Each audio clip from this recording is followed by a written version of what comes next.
that first moment where Ruby first told me that, hey, like I have a client for you, right away I went and I created an LLC, I created business cards, and I knew that like I can take this to the next level. Yeah, मुझे खुद जाके बताना पड़ता कि ये मेरा passion है और ये मैं कर रहा हूँ और इसमें से मैंने इतने पैसे बनाए और मेरे लिए बन रहे कि मेरे लिए काम चल रहा है. paint a picture कि पैसे आ रहे हैं इसमें से. I'm not just gonna do it just to do it. पैसे आ रहे हैं और एक और चीज़ कि मैं इसमें खुश हूँ, ये मेरा पैशन है और अगर मैं इसको थोड़ा सा और मैं इसमें से बेहतर करूँ तो मैं बहुत कामयाब हो सकता हूँ. I'm a strong opponent of like having a lot of followers that resonates to your work. So followers will never determine your success. Yes. That's a big thing. Your work will always determine your success, right?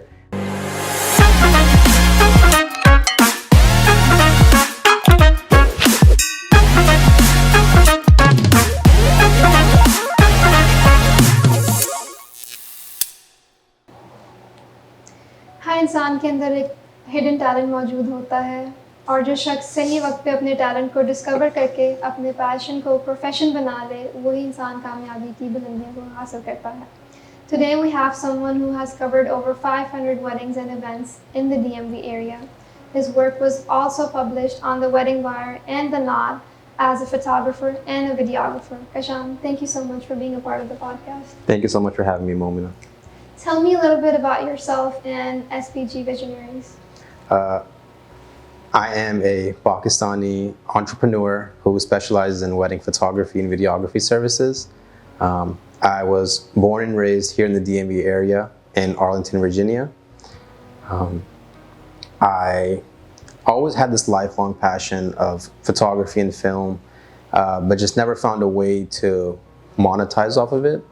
It was always something that was in the back of my head, but as growing up in the society, I kind of just went with the norm, going to school, trying to fulfill my parents' expectations as like every Pakistani would, and just trying to just be the best, fulfill everyone's desires around me.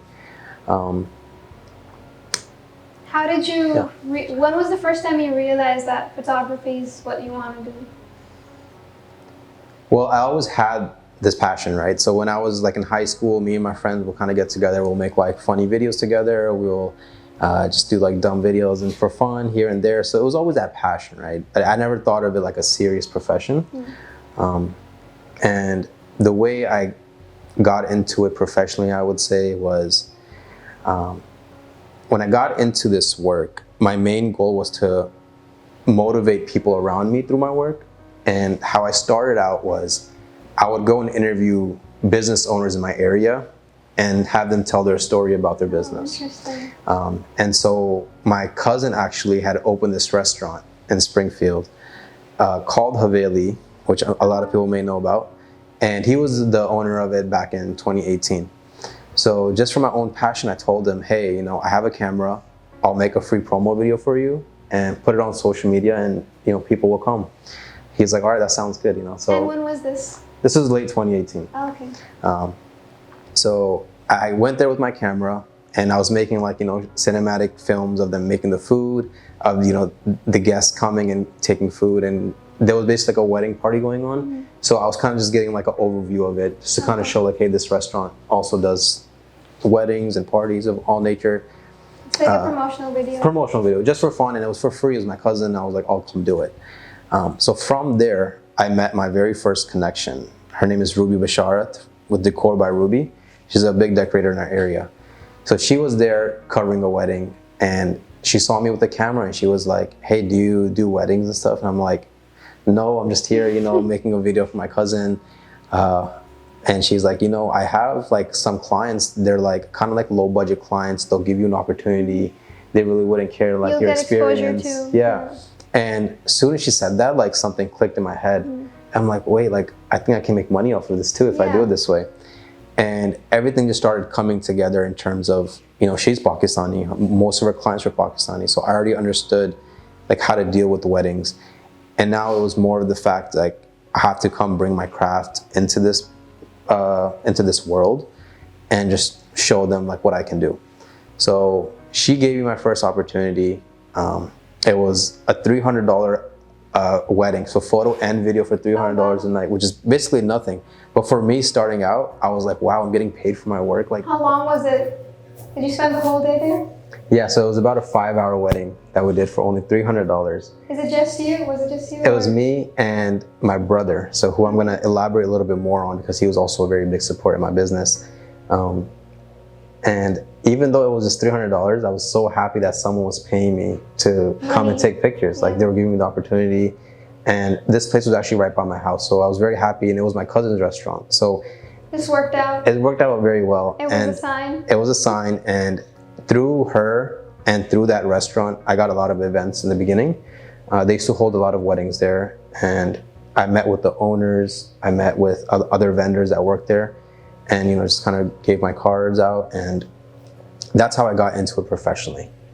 That's a very inspiring story because Yes, a lot of people don't put themselves out there, and they get nervous. And I want to talk about your personality in high school too, because from what I know, you shared that you were a little bit introvert. Yes. And then putting yourself out there, could be a challenging thing, especially when you're working on a wedding. There's like hundreds of people not only watching your work, expecting something out of you. So I'm gonna ask about that, but I'm gonna go all the way back to your childhood days, and I want to ask you, where were you born and how was little Kashan like? Yeah, I was born in Arlington, Virginia, born and raised there. I would say I was always a quiet child. I used to always feel like I'm thinking a lot. So even if people are having conversations, instead of me like jumping into the conversation, I would just listen more and observe. And I always got that from relatives and everyone, like, oh, you're so quiet, you're a quiet person. But I think that helped me understand my surroundings, my people, the people around me, and that's how I was. Do you have any childhood stories that your parents share with you? Or they describe you as? Like I said, they would always describe me as quiet, but they would use this word "buddiru," which means old soul, right? And I didn't know what that meant when I was young. I was like, oh, buddiru, what does that mean? Do you feel like that's true? Now when I grew up, I do feel like that's true, because I think I resonate more with like the mature audience, the more conservative audience. And that changed. Born in the wrong era? Yeah, I kind of born in the wrong era. I love 70s, 80s style. I love all that, 90s even. I love all that stuff. And I think there was a phase like in my teen years where like I was very, I would say like, I tried to start new trends. I kept long hair. I started wearing different clothes. Trying different things like every teenager does. But I found that like it didn't really work out that well for me. And then, going back to finding your true self, who you are, that's who made me who I am. And I think my parents were right. Like when they say like old soul and things like that, like I do appreciate things like, I love hearing old people tell about their stories. I love hearing about things that happened in the past and learning from them, and kind of having a little more conservative mindset. That's just who I am personally. And growing up, I would say that's who made me who I am. Because who did you look up to? Who did I look up to? Well, of course, I always looked up to my parents. I looked up to my dad. He's a good businessman as well. He's been in the restaurant industry. He's been in the real estate industry. He's always given me advice on business. So he was also a very good person to look up to. Were you scared of your parents? I was scared, yeah. My mom's really nice, but I was scared of my dad in terms of like he always had like higher expectations, how dads are. So just making sure, he's always proud of me, and if I am doing something wrong, I was scared. We always do bad things when we're kids, like with friends and whatever. And getting in trouble. Yeah, getting in trouble. So my dad was always the one I was always very careful about. If my mom did find out about anything, she'd be the one that's like, don't worry about it. It's cool. We won't tell your dad. Yeah. But I found, like I said, going back to like that old soul thing, I grew up and I realized that, I appreciated my dad for doing that. I appreciated him for being a little bit more conservative with his teachings, and it helped me understand my culture better. It helped me respect my elders better, and just the way I carry myself. I think I get that a lot from my dad. Did you hold on to your culture from the start, or did you have to like find it again as you were growing older? So both things. So when I grew up, or when I was really young, I grew up watching, a lot of Bollywood movies here and there. So I always appreciated the culture. Like I always appreciated Desi culture. But then when I was like in high school, I really started getting away from it. And I think it's just like an American child thing where like you feel embarrassed by it. It's very tricky too, like how do I balance both? Yeah. And then yes, it can get Yeah. embarrassing Can too. get, like, again, it's like a thing, like you don't want to act like a fob, right? Yeah. Like people say that, right? So when I was in my teen years in high school, like I started getting away. Like I said, I grew long hair. I started dressing very differently, and I started getting away from that. But then after high school, like after everything that goes away, and you really understand like the people that are really around you and support you, it's your own people. It's your own culture, really. Yeah. How was high school like for you? Like the whole 4-year experience. How many personality transitions did you go through? I went through a lot of personality trends. So one thing about me, which a lot of people will share if they knew me as a child, I used to dress very well in school. Okay. So I would actually wear a suit sometimes in school. I was always very like business minded. I was like, I'm gonna be a businessman when I grow up. I always have this thing like you should dress like who you want to be like. Yeah. So I was dressed very fresh, and even though people made fun of me sometimes, I wouldn't care about it. And I went through that phase as well. And I learned that you have to really find your true self. And if you do find your true self, you're not going to be embarrassed by it ever. Yeah. Did you have a lot of friends in high school? I did. And fortunately, I'm still friends with a lot of the people that I grew up with in high school, because I met most of my friends in middle school, actually. And we went through high school together. And, I'm still glad that even though I'm not in the same city where my high school was, I'm just like 15 minutes away. So I'm still like around all the friends I grew up with. And we still meet up like, maybe every month or every 2 months for like dinner and stuff. So it's really There's good. There's something special about having long-term friendships, because those people know you for who you are and they've seen you growing over the years. So it's great that you're still in touch with those friends. I do want to ask you about your first job. Yes. My first job was when I was still a senior in high school. It was Nordstrom in Tyson's Corner. Going back, like I said, I was very interested in fashion, dressing well. So I really wanted to work at a place that has high fashion and something that like I'd be excited to work at. I applied to many places in Tyson's Corner Mall. I was always excited about Tyson's Corner. I was like, that's the spot I want to work at. It's so fun.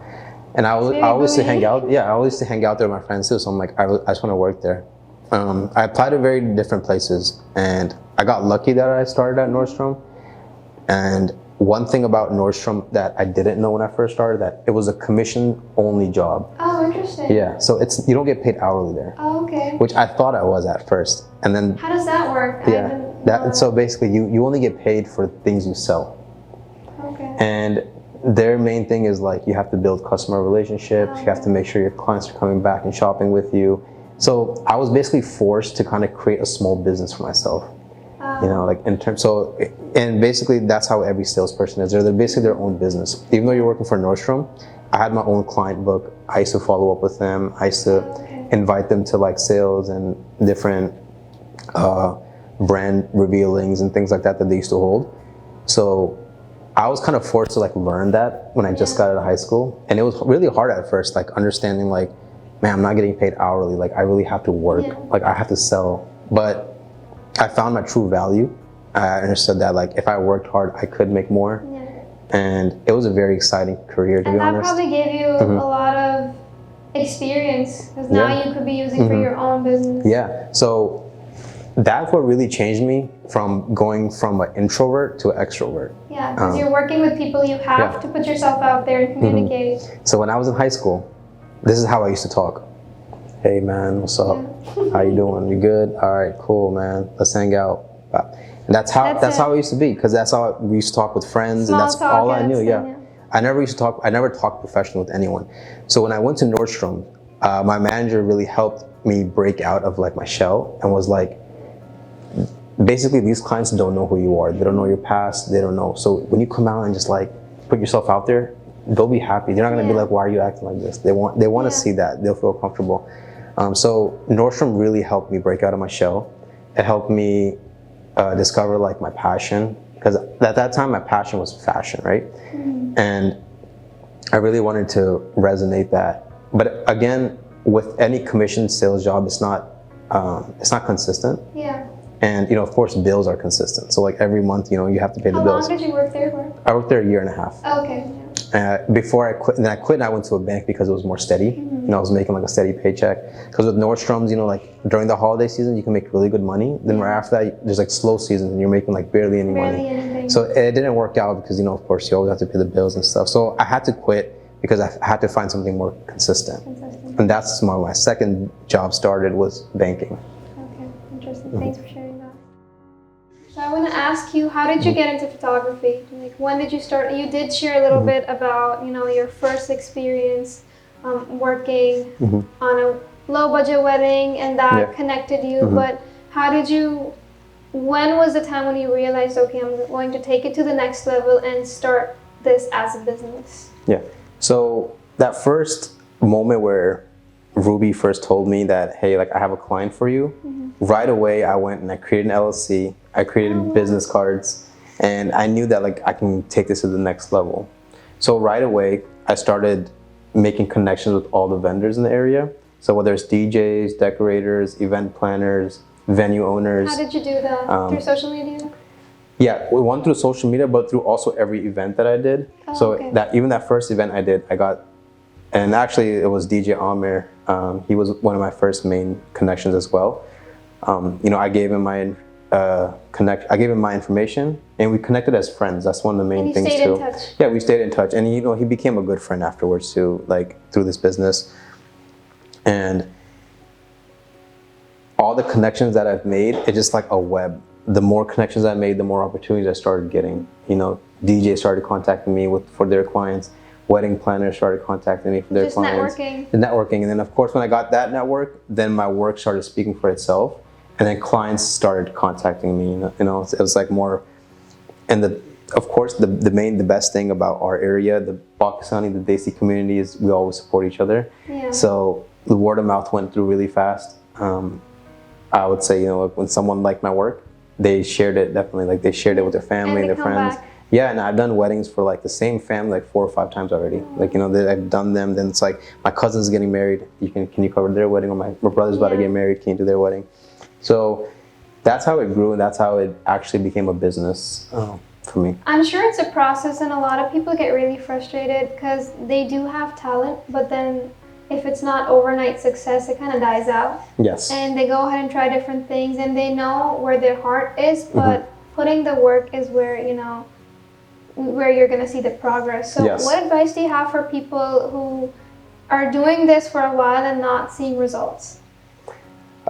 If you're not seeing results, again, I would say study the people that you want to be like, because in every profession there's going to be like the greats, right? So in my experience as a photographer, there's really big photographers in our area that are doing photography, throughout the world. They're doing high budget. There's always going to be someone who's better than you. There's always someone way better than you. So if you think that if you're not breaking a certain point or level, study someone that's higher than you. And that inspires you. That inspires you, and also connect with them. One thing that, again, I had to break out of was, going out and talking with people and meeting with people. And you may think that, just because someone is so big, they're either unreachable, they're not, but they're human. Anyone is reachable. You can contact them, you can find their social media, you can find their website, especially in our business, everyone that they put themselves out there. So of course I had, some pushback from some big photographers in the beginning that maybe they were like, they didn't want to talk with me or they didn't want to work with me, but that was a very few. Majority of the people like myself, like I love sharing my story. I love inspiring others, telling them what's working for me, what's not working for me.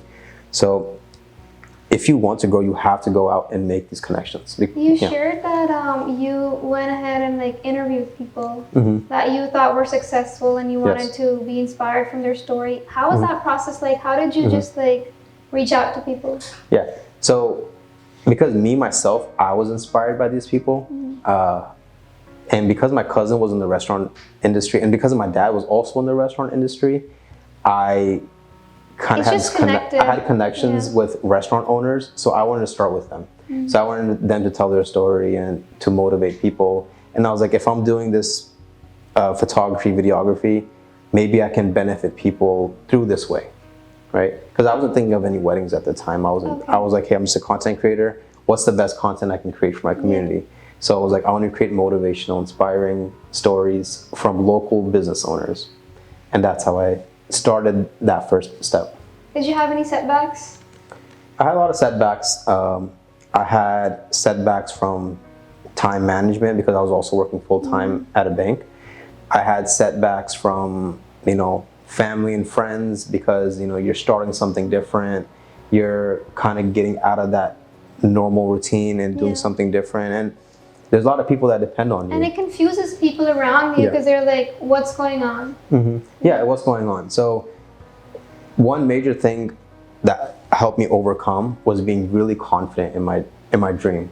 So this dream that I had of being a really, successful photographer, videographer, I had to share this with people. And I had to tell them, this is my vision and this is what's going to work. And I'll make it happen. Yeah, I'll make it happen. You just have to believe in me. For a lot of Pakistani parents, it's out of their comfort zone when they hear, okay, I want to do photography or I want to be an artist. As long as you know this is what you want to do, because a lot of parents think, okay, my child is just being a child and they're going to do this today, but then 3 weeks later they're going to come to us and be like, no, actually I changed my mind. And they fear that you'll waste your time along the way. So as an entrepreneur, you do have to go through a lot of trials and errors. And this is something that you have to teach people around you, like, hey, I'm going to do a few things and they may not work. And there's things that I've done. I tried opening a transportation company one time. It didn't work out. It's just something I tried. I even put money into it. I had all this passion, but it just didn't work out for me. But and you have to be okay with it. Yeah, you have to be okay with it. And if you want to achieve great things, you have to go through trial and error. So when did you, जब वो restaurant में पहली शादी की opportunity मिली थी and then you're like, okay, I'm going to do it. But घर पे कब पता चला था? अंकल ने बता दिया था घर जाके या फिर खुद जाके बताना पड़ता कि I'm gonna do this? Yeah, मुझे खुद जाके बताना पड़ता कि ये मेरा पैशन है और ये मैं कर रहा हूँ और इसमें से मैंने इतने पैसे बनाए और मेरे लिए बन रहे कि मेरे लिए काम चल रहा है. paint a picture कि पैसे आ रहे हैं इसमें से. I'm not just gonna do it just to do it. पैसे आ रहे हैं और एक और चीज़ कि मैं इसमें खुश हूँ. ये मेरा पैशन है और अगर मैं इसको थोड़ा सा और मैं इसमें से बेहतर करूँ तो मैं बहुत कामयाब हो सकता हूँ. और मैंने को बताया था कि ऑफ कोर्स हर पेरेंट्स की ड्रीम होती है कि हमारे बच्चों के अच्छी जॉब हो, अच्छी डिग्री हो, बैंकर, डॉक्टर, एवरीथिंग, राइट. सो जब मैं बैंक में था तो my dad was always like, oh, you're successful now, you made it, you're set for life. Just climb the ladder. मैंने उनको ये सिखाना था कि हमारे एरिया में और भी रास्ते हैं कामयाबी के लिए. It's not just like ये भी एक one रास्ता way to है. success. और जो रास्ता जो आप कह रहे हो इसमें भी कुछ बुराई हैं. फॉर एग्जांपल लाइक लोग बहुत लंबे घंटे काम करते हैं, कभी There's so फैमिली के many साथ college students, like, time spend करते हैं. for us and our parents think a high school graduate, then go to school and then land a job. There's a lot of college graduates who are not successful. If you look at statistics, there's so many out there because not all of us are successful. Yeah, and I'll tell you a story about that. When I was working at the bank and I was the lead manager there, the teller manager, the lady who was there before me graduated with a business degree from Mason, and she was doing the same job as I was doing from with the high school degree. So I started only with the high school degree, and I worked my way up to that position, and she got that job with a college degree. So I was like, was it worth it for her to go to college? Exactly. Like, she's doing the same thing. Spend a lot of money and time. So what happened on the background as you were working on your photography business and also working as a banker? What was going on in your personal life after high school? There was a lot of just finding my true self, right? So when I was working full-time at the bank, for a while... Did you start college? I did, yes. And I only took 2 classes in college. I took a Business 101 and Principles of Management. So one thing about me though, like when I was 16 and 17, I used to read a lot of business books because I was always passionate about business. So I learned a lot about like the terms and the verbiage in business that you learn in school. But something a school can't teach you is like experience. You can never learn that in any classroom setting. So when I went to school, like, and was learning Business 101 and learning about all these things like supply and demand and the different types of management, the types of management that you have, I already knew all this stuff. but I'm like, Okay. I'm not learning anything new. Yeah. So I really had to go and Put yourself out there. put myself out there, get out of that, and trust in my own passion. And it worked for me, alhamdulillah. So parents maan gaye, Yeah. you know, they supported you, Yeah. and you're on your own journey now, discovering yourself and your passion. Mhm. And then, you know, I'm pretty sure then your extended family members found out, your friends found out, you Yeah. know, everyone knew Mhm. that that's what Kashan is Yeah, doing yeah. now. Did you have the fear कि लोग क्या कहेंगे अब कि ये क्या कर रहे हो? Yeah. I did have that fear, or लोगों ने कहा भी कहा कुछ, भी, you know, obviously. yeah, of course, you know, कि ये एक बहुत non-conventional चीज़ है कि आप photography कर रहे हो, like लोग कहते हैं इसमें से क्या पैसे बनेंगे, आप Yeah. photography कर रहे हो, उसमें से क्या है, right? But Did you ever let it Yeah. get to you? That maybe for a moment you're like, yeah, what if they're right? yeah, because see, growing up, right, I worked in the banking field so long, and my passion was like I want to get into finance or something that's like And you prestigious. worked there for how many years? 6 years. 6 years, Right, that's a yeah. long time. Yeah, and you know, you always think you want to please other people Yeah. because it sounds nice to be a banker. It sounds nice to be a financial advisor, right? Because that was like my goal. Like I will be a financial advisor Yeah. one day. It sounds good, but I was like, I don't care what people are gonna say. I want to really be happy in my own life, and the way I overcame that, right, was showing people that this is working for me, and it's way better than what you were expecting. So alhamdulillah, right, like from my business I was able to quit my full-time job. MashaAllah. I was able to, you know, live the life I want to live. I traveled a lot of places already. Like with my before I got married, I traveled a lot with my brother, Okay. and then when I got married, I traveled a lot with my wife.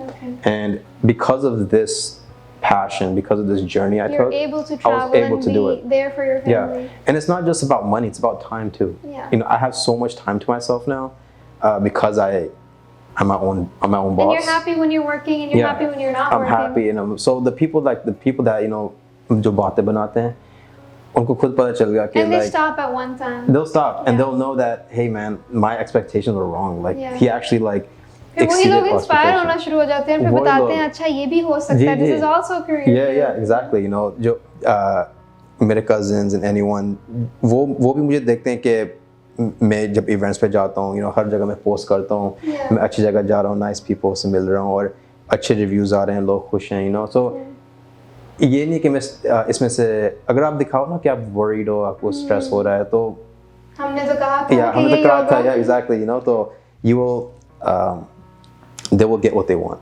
The people that are the negative people, they will get what they want. Yeah. But if you show them that this is working for me, I'm There's happy. always one person Yeah. out there who's just rooting for your downfall. It's कि बस- always there's always that one Yeah. person, of course. If Yeah. you put one story out there, well, I had a rough day, they're like, okay, yeah, good. Yeah. It's That always makes them that. happy. Yeah, for sure. But it's also what keeps you going because you're like, no, I'm not gonna just let someone else get to my head, and I want to keep going. And you shared your struggles as a Pakistani person pursuing your dreams and how hard it is. Is that something that impacted you to focus your career and your client base towards, you know, Pakistani or South Asian people? Yes. So again, I had to kind of go back and find my true self. So like I said, when I was really young, I was really into Bollywood movies and that culture, right? And now your representation And now in I the feel like DMV area. I'm kind of in that same field, that same industry, and I'm able to bring my own touch to it. Yeah. And of course, naturally, you know, the Desi community referred me.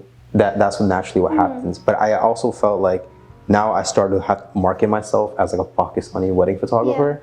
And because this is my main client base, and these are the people that are really contacting me more, even though I do all types of weddings. You're open to everything. We do all types, yeah. We're open to everything, all types of races, all types But of this is styles. something you want to specialize But- in, and you do specialize Yeah, in. this is my ideal client, like the Pakistani, the ones I feel the most comfortable with, the ones that understand, not me just understand them, but they understand that, you know, I understand their families, I understand their culture, everything.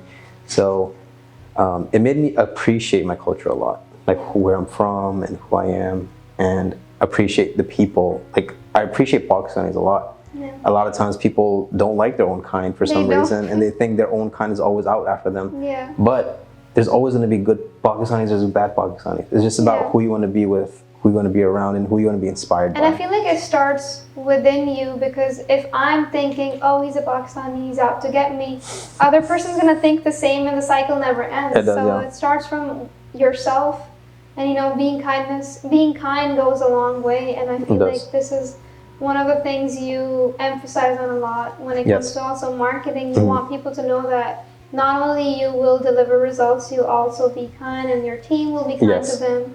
Exactly. So, another thing I wanted to ask you was the importance of networking in the community. Yes. So very important to network in the community. Like I said, going back to my first main connection, Ruby, she gave me so many events, and she opened the doors for me to meet other vendors. And everyone is like kind of like a web. So if I meet one person, I can meet like 3 people through them. Yeah. And these are people that are within my industry or somehow are connected.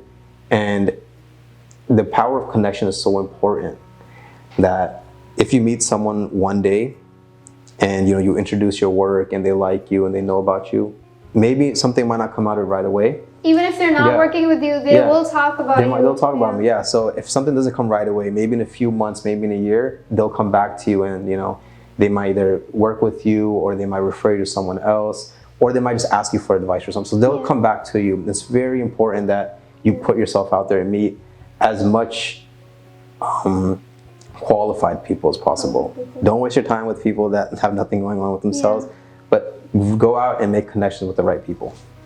Thank you. Can you share a conflict or a difficult situation you had with a client?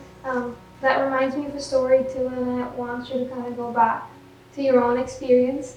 मुझे किसी ने एक story share की थी कि उनके मामू की शादी पाकिस्तान में हुई थी. This is back in 90s.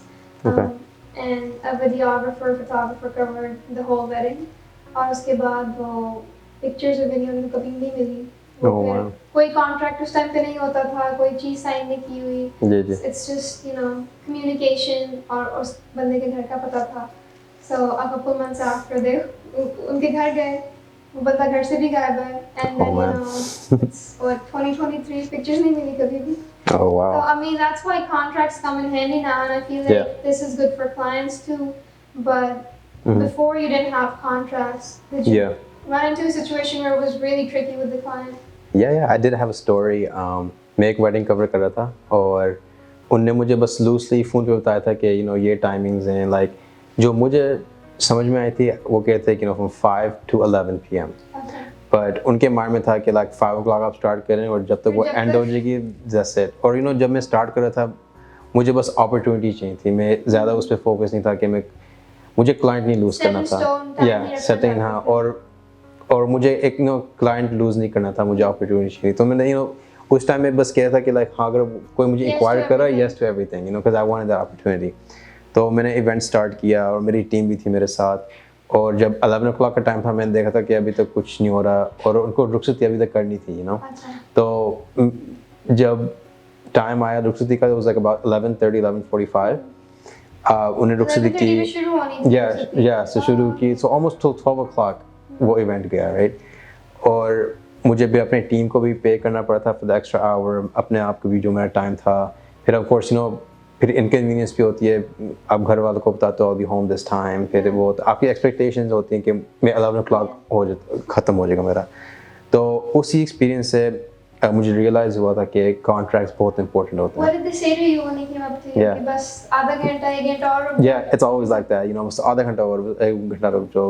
और या फिर वो थोड़े गुस्से हो जाते हैं कि like यार मैंने आपको कहा था कि आप तो एंड तक कहेंगे, आप मुझे 11 बजे तक कह रहे हैं. फिर So, you don't want to create problems. Yeah, you don't want to create problems, so that's very important. So I learned that contracts are very important, having everything written to what you agreed on, and also letting them know like there will be like an overtime charge as well, so things like that, so people already know they can't go back on their word. I would say like it wasn't a bad experience, but it was a learning experience, because client was so happy with the work and everything, but it made sure that like I'm not losing money, because the client only agreed to pay me for that certain time, and I had to pay my team a little bit more for their time. And if you communicate everything ahead of time, there's like the chances of things going wrong are very low. I mean, they can still go wrong, but they're very low. I also want to ask you if you can walk us through your booking process. Yeah, sure. So a lot of my clients contact me either through social media or my website. And if you're on my website, they usually fill out like a little questionnaire, which is like the date or time of your event, a few words about it, your email address, contact information, of course.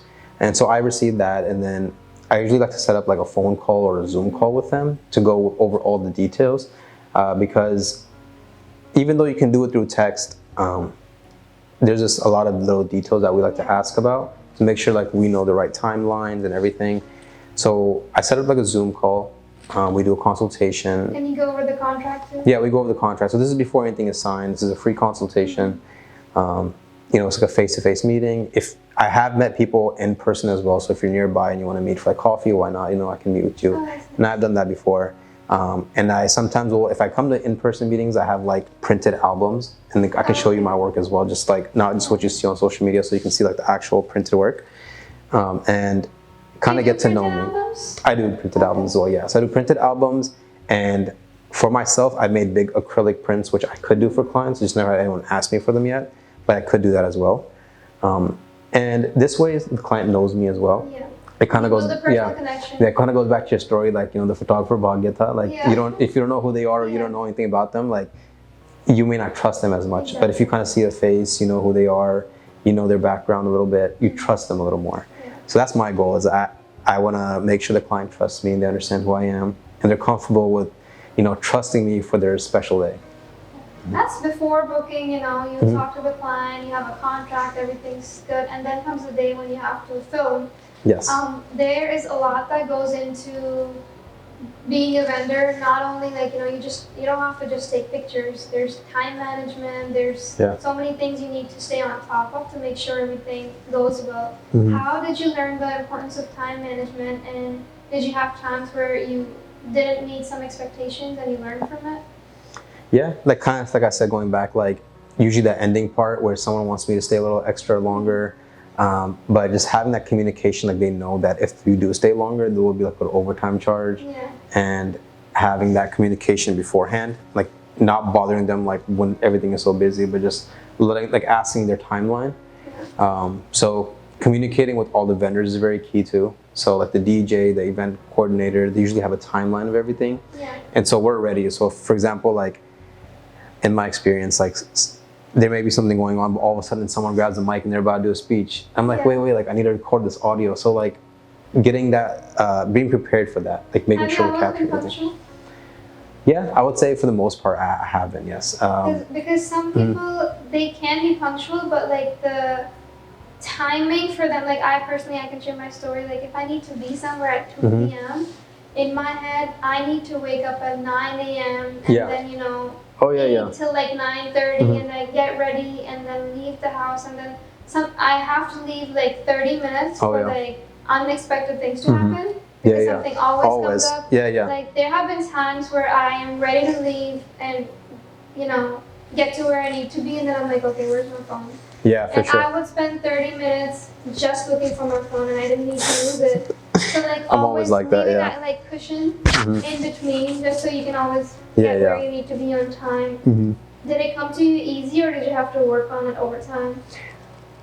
I feel like I always had that, but in terms of dealing with weddings, I've learned to even take it to the next level. Like preparing days in advance. In our work, like so many things matter, like making sure all your batteries are charged, making sure all your lenses are correct on their bodies, because you don't want to go there and start setting up. Like you got to make sure everything's ready.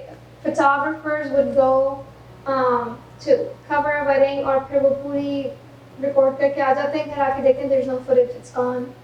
What? So, like, oh yeah, that could happen if you have a corrupted memory card, for example, or like maybe you forgot to hit record or something. I don't know, right? So yeah, we're always checking. We're making sure like the record button is on. We'll do a mic checks. Checking. We'll go back and I always go back. Like if I take a picture or if I do like a clip, I look back at it real quick, make sure the audio is correct, making sure the framing is correct and everything.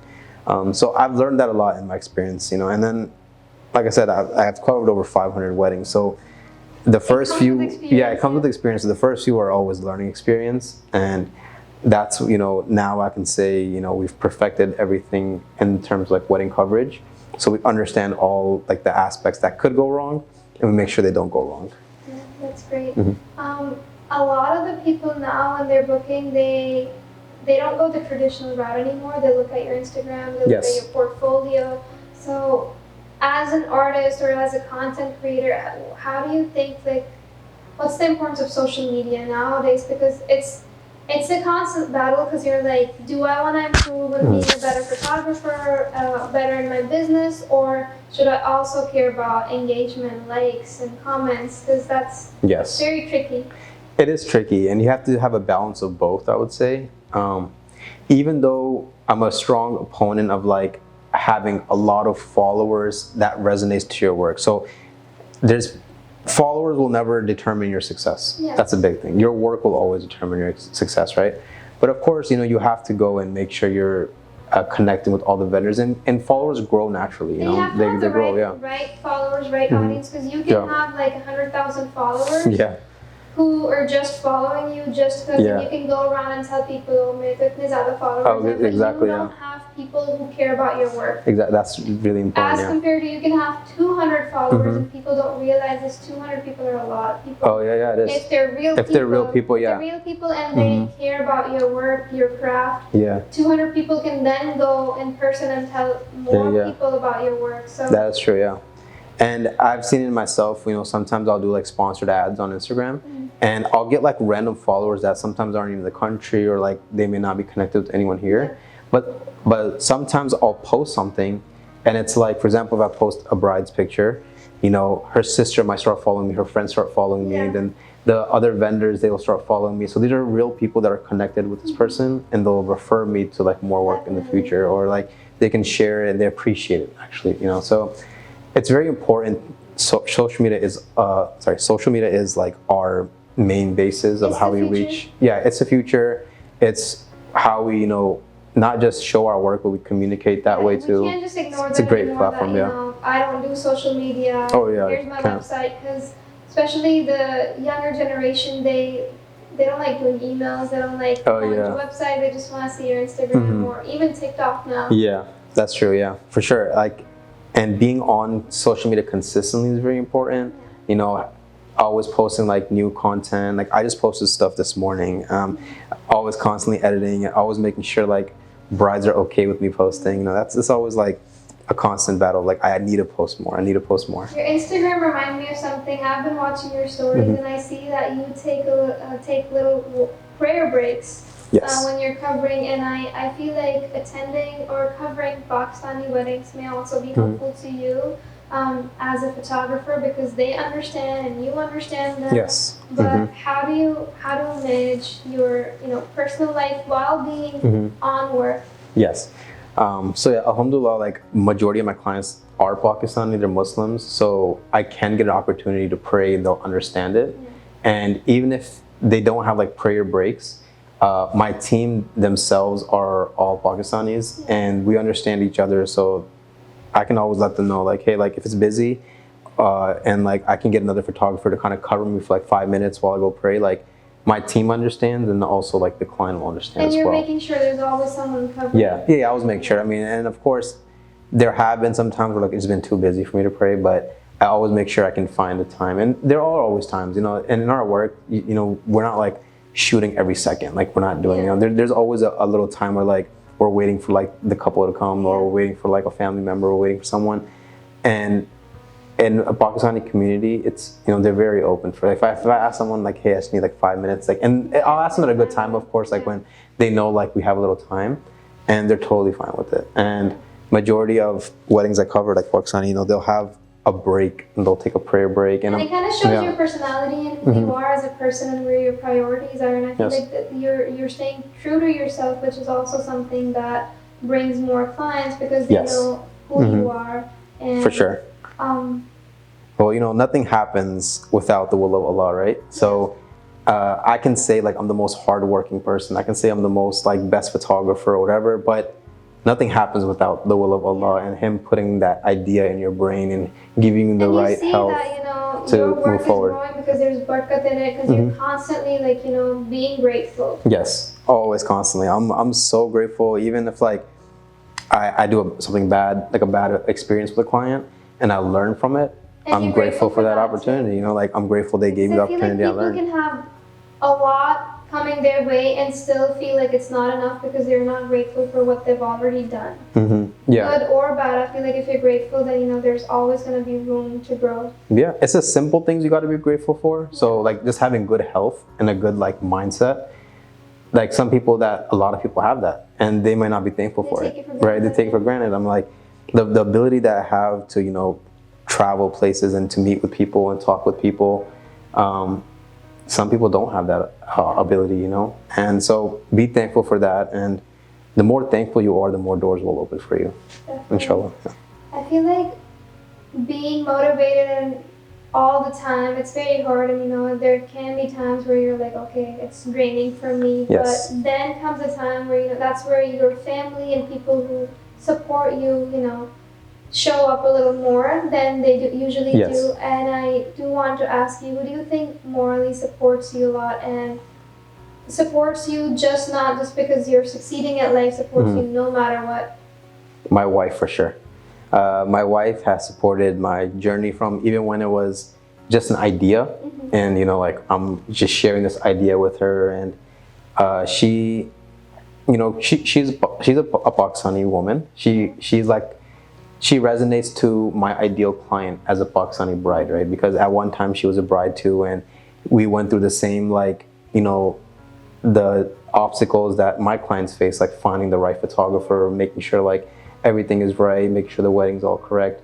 So she understands the wedding business, and she was very supportive of me like getting into it. Yeah.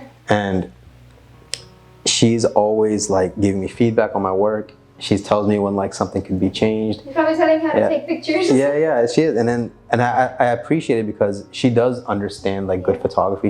She's always looking at, you know, people's pages and like, you know, these are really good photographers and what. So she understands it. So when I take like a really good picture, like she'll give me honest feedback. She's like, this is actually really and good. This is what you need. Yeah, that's what I need, you know. So, and I'm very thankful for her.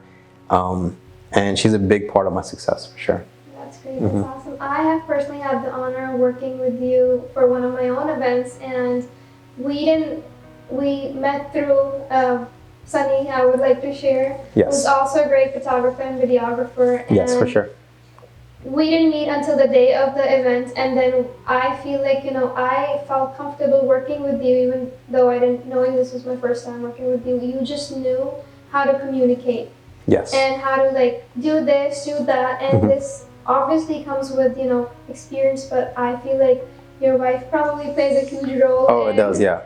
You know, suggesting you. Oh, and yeah. You see that, okay, she has also been a bride, and this is basically your client base, because you shared earlier on that 90% of the people who reach out to you are the brides. Oh, the brides, they have a say in who they want to pick. For sure, yeah. Like when I do consultations sometimes with bride and grooms, even though the groom is like the decision maker when it comes to the finances, they're always like more worried about the finances.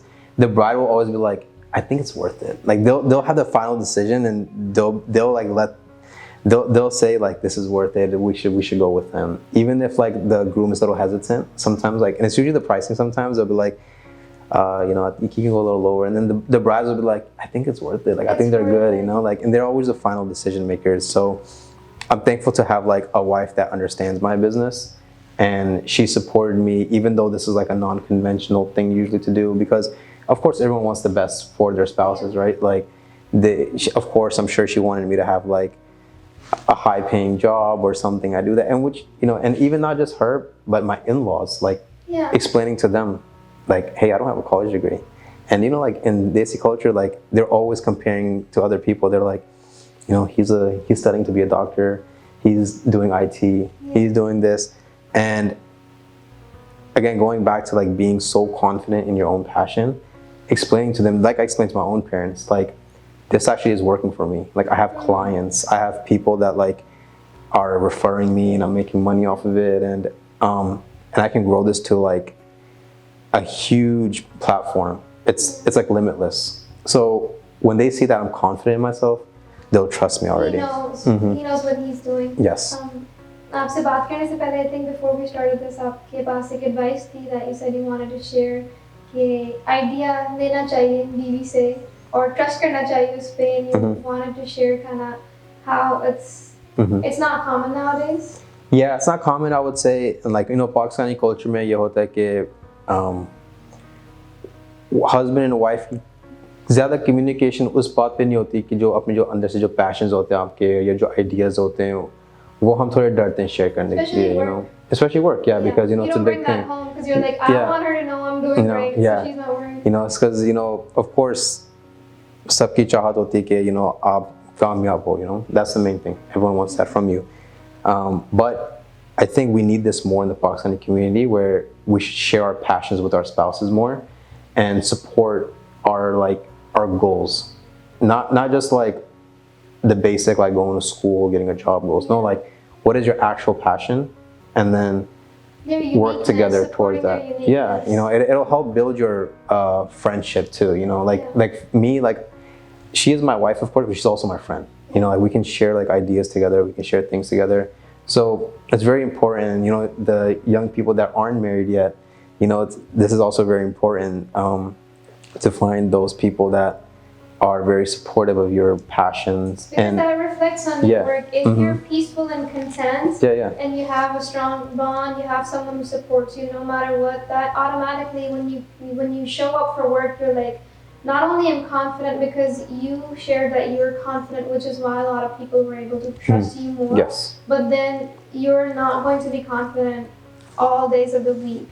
So knowing that, okay, today I'm not having a good day, but I have someone who trusts me and he's got me. Yes. That reflects on your work as well. For sure it does, yeah. When I have like days, I feel the most motivated, the most thrilled to work, I would say. I can always look back and see like, who is actually proud of me. And then it's the people around me, like I'm so thankful for that these people believe in me and give me the opportunity to like, better myself and the ones around me. And you want to continue to make them happy? I want to continue to do it for sure, inshallah. Awesome. Yeah. What advice would you like to share with someone watching who wants to follow your footsteps and, they're kind of struggling? So one advice I want to give, and this resonates with one of my role models growing up. So Larry Ellison, who is the founder of Oracle, one of the biggest tech companies in the world, he also basically, you can say, he dropped out of college. He only went 1 year of college. I also took only a few classes in college. I didn't have a college degree or conventional education. And he left everything and he pursued his dream. And I felt like I did the same thing. And I'm not saying people to drop out of school or do that, but find your passion and be so confident in it that people will start trusting you, right? So, and you attract those things, like law of attraction. Yeah, law of attraction. You'll start being with those people that you want to be like. You start, being with people that support you. They're not negative naysayers. And if you don't get out of that circle, like you're always going to be stuck in there. So Larry Ellison, he basically left 1 year of college and the advice of his parents, of his teachers was, stay in school. What are you doing? You're not going to be successful. Resonate with that? I resonate that a lot. And I actually resonated with him after. I didn't even know his story until after I started my journey. I started looking into him. I was like, this is actually very similar to my story. And the big advice I would say, आपको अपने अंदर से एक वो चाहत ढूंढनी होती है, जो आपको सुबह उठाती है, जो आपको आपका purpose क्या है इस life में, it keeps you going, find it.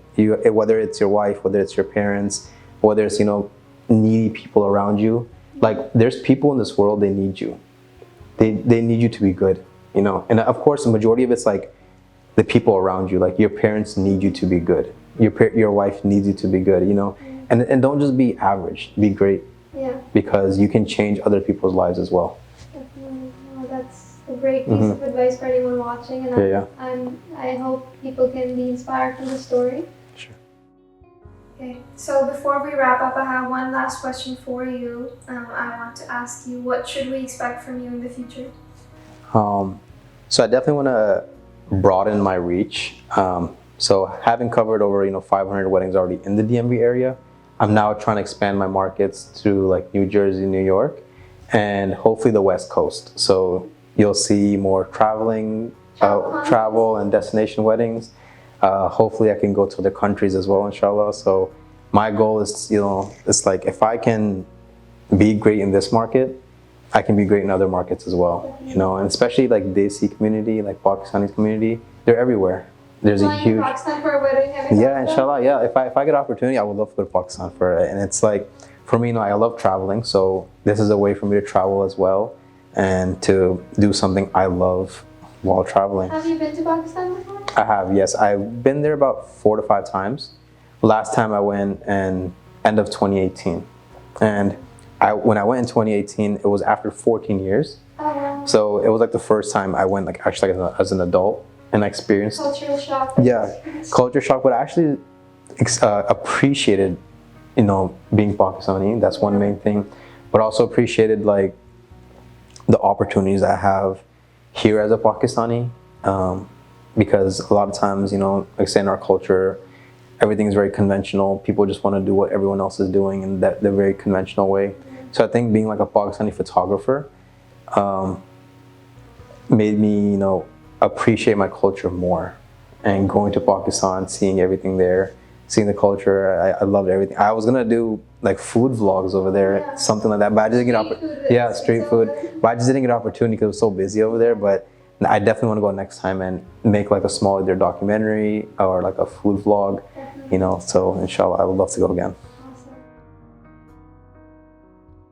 Well, thank you for being a part of the podcast. I got to learn a lot from you, and I hope anyone who's watching उनको भी inspiration मिली हो और उम्मीद मिली हो कि don't give up on your dreams and keep going. And I look forward to seeing more projects from you and to anyone watching. Until next time, Allah Hafiz.